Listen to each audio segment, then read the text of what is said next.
Hi எல்லாருக்கும் வணக்கம். Welcome back to our channel. இன்றைக்கி நான்வெஜ் ரெசிபீஸ் தான் பார்க்க போகிறோம். Dindigul biryani, Kerala style lemon juice, இந்த மாதிரி ஸ்பெஷலான ரெசிபீஸ்லாம் பார்க்கலாம்.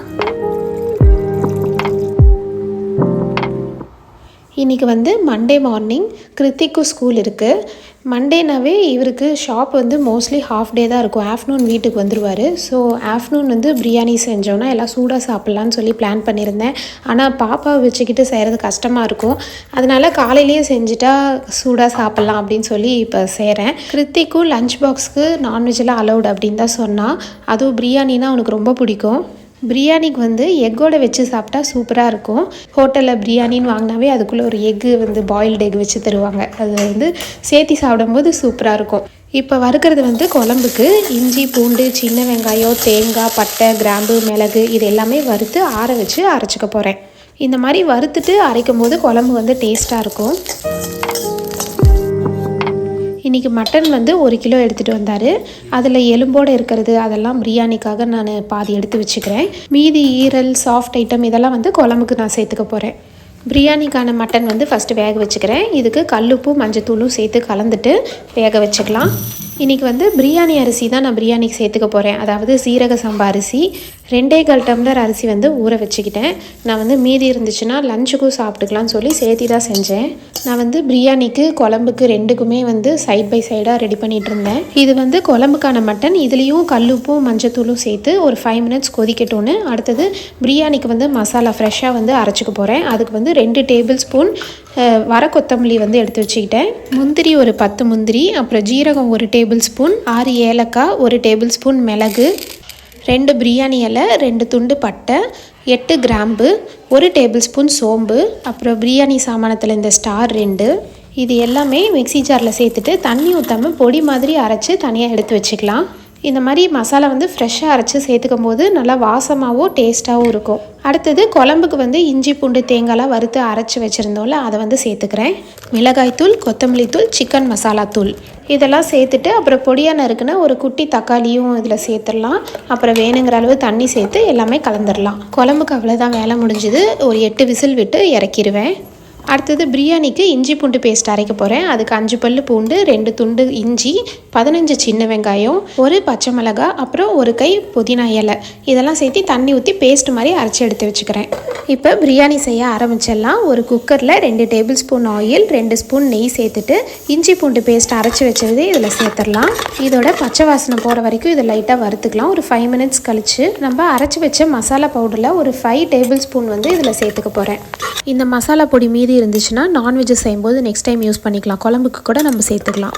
இது கூட மஞ்சத்தூள், மிளகாய்த்தூள், கல்லுப்பு இது 3 சேர்த்து நல்லா கலர் மாறுற வரைக்கும் நல்லா வறுத்துட்டு 200 கிராம் தயிர் இது கூட சேர்த்துக்கிறேன். அப்புறம் ஒரு லெமன் பிழிஞ்சு விட்டுக்கிறேன். அப்புறம் கை நிறைய புதினா இலை, கை நிறைய கொத்தமல்லி இது எல்லாமே சேர்த்து கலந்துடலாம். அப்புறம் வேக வச்சுருந்த மட்டன் பீஸையும் இதில் சேர்த்துக்கலாம். இது எல்லாமே நல்லா கலந்துட்டு இந்த மசாலாலாம் நல்லா மட்டனில் இறங்குற வரைக்கும் ஒரு 5 to 10 நிமிஷம் நல்லா கொதிக்கட்டும். அப்புறம் மட்டன் வேக வச்ச தண்ணி, அரிசி ஊற வச்சுருந்த தண்ணி இது எல்லாமே இதில் சேர்த்துக்கலாம். 1 டம்ளருக்கு 2 டம்ளர் தண்ணி அளவுக்கு இதில் நான் சேர்த்துக்கிட்டேன். இந்த ஸ்டேஜில் டேஸ்ட் பார்த்துட்டு தேவைப்பட்டால் உப்பு காரம்லாம் சேர்த்துட்டு தண்ணி கொதிச்சதும் அரிசி இதில் சேர்த்துக்கிறேன். எல்லாம் கலந்துட்டு இதுக்கு மேலேயே 1 கை புதினா இலை, 1 கை கொத்தமல்லி இலை சேர்த்துட்றேன். ஆக்சுவலாக இது தம் பிரியாணி. எனக்கு லேட் ஆயிடுச்சு ஸ்கூலுக்கு. இன்னும் 10 மினிட்ஸ் தான் இருந்துச்சு. கிருத்திக்கு லஞ்சுக்கு போட்டு தரணுமேன்னு சொல்லிட்டு விசிலே போட்டலான்னு சொல்லி இந்த மாதிரி பண்ணேன்.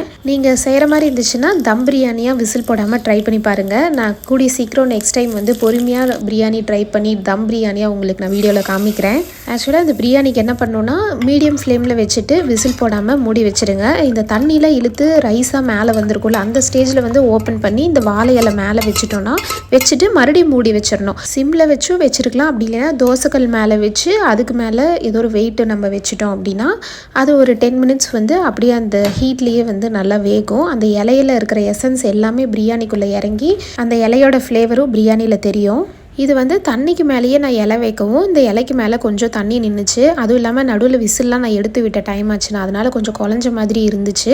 ஆனால் அவுட்புட் டேஸ்ட் சூப்பராக இருந்துச்சு. இன்றைக்கி நான் என்ன தெரிஞ்சுக்கிட்டேன்னா இந்த மாதிரி ஸ்கூல் டைமிங்கில் அவசரத்தில் இந்த மாதிரி ஸ்பெஷல் பிரியாணியில் செய்யக்கூடாது, ட்ரை பண்ணவே கூடாதுன்னு நான் தெரிஞ்சுக்கிட்டேன்.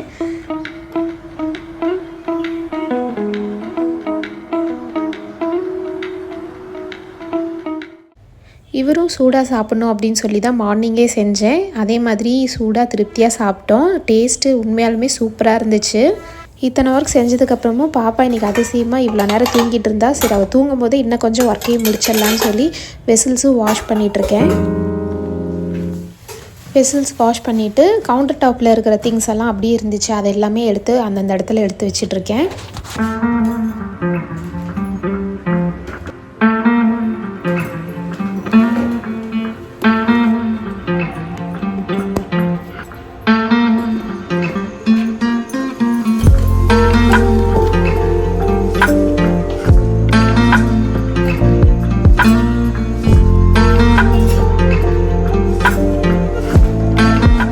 எல்லா திங்ஸும் எடுத்து வச்சுட்டு நார்மல் வாட்டரே கவுண்டர் டாப்பில் எல்லா பக்கமும் தொளிச்சு விட்டு கிளாத் வச்சு எல்லாமே தொடச்சி விட்டுட்டேன். முந்தின நாள் தான் எல்லாம் க்ளீன் பண்ணேன். அதனால் க்ளீனாக தான் இருந்துச்சு. இப்போ சமையல் செஞ்சனால ஒரு தடவை நார்மலாக சும்மா தொடச்சி விட்டுட்டேன். இவர் பிரியாணி சாப்பிட்டதுமே லெமன் ஜூஸ் குடித்தா நல்லாயிருக்குன்னு சொன்னார். நான் நார்மல் லெமன் ஜூஸ் தான் போடலான்னு நினச்சேன். ஆனால் பாப்பா இன்னும் தூங்கித்தான் இருக்கிறா. அதனால சரி கொஞ்சம் ஸ்பெஷலாக கேரளா ஸ்டைல் லெமன் ஜூஸ் போடலான்னு ரெடி பண்ணிகிட்ருக்கேன்.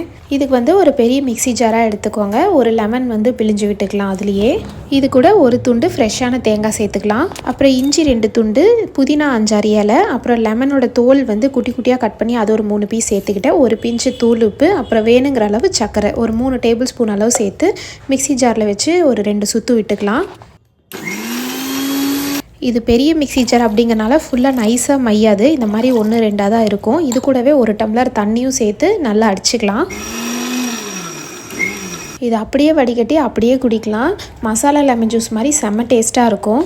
எப்போவும் ஒரே மாதிரி லெமன் ஜூஸ் குடிக்கிறதுக்கு இந்த மாதிரி ஏதோ ஒரு நாள் ட்ரை பண்ணி பாருங்கள். அதுவும் சம்மரில் அடிக்கடி லெமன் ஜூஸ் குடிப்போம். இந்த மாதிரி ட்ரை பண்ணி பாருங்கள். எல்லா ஒர்க்கும் முடிச்சுட்டு இந்த மாதிரி ஜூஸ் போட்டு ரிலாக்ஸாக போய் உட்காந்து குடிக்கிற சுகமே தனி தான். இந்த மாதிரி ஜூஸ் ஆகட்டும் இல்லை டீ காஃபி ஆகட்டும் எதாக இருந்தாலும் எல்லா ஒர்க்கும் முடிச்சுட்டு அப்பாடான்னு போய் உட்காந்து ரிலாக்ஸாக எந்த டிஸ்டர்பன்ஸும் இல்லாமல் ஃபோனோ டிவியோ பார்த்துட்டு பொறுமையாக என்ஜாய் பண்ணிகிட்டே குடிக்கிறதே ஒரு தனி என்ஜாய்மெண்ட்டு தான் இல்லையா? யாருக்கெல்லாம் இந்த மாதிரி ரிலாக்ஸாக என்ஜாய் பண்ணிகிட்டே குடிக்கிறது ரொம்ப பிடிக்கும்னு சொல்லி கமெண்ட் பண்ணுங்கள். நானும் குடிச்சிட்டு அவருக்கு ஒரு கப்பில் ஊற்றி கடைக்கு கொடுத்து விட்டுட்டேன். இந்த வீடியோ உங்கள் எல்லாத்துக்கும் பிடிச்சிருக்குன்னு நினைக்கிறேன். இந்த வீடியோ பிடிச்சிருந்தா ஒரு லைக் கொடுங்க. நம்ம சேனலுக்கு நீங்கள் புது வியூவராக இருந்துச்சுன்னா மறக்காமல் சப்ஸ்கிரைப் பண்ணிக்கோங்க. தேங்க்யூ. பாய் பாய்.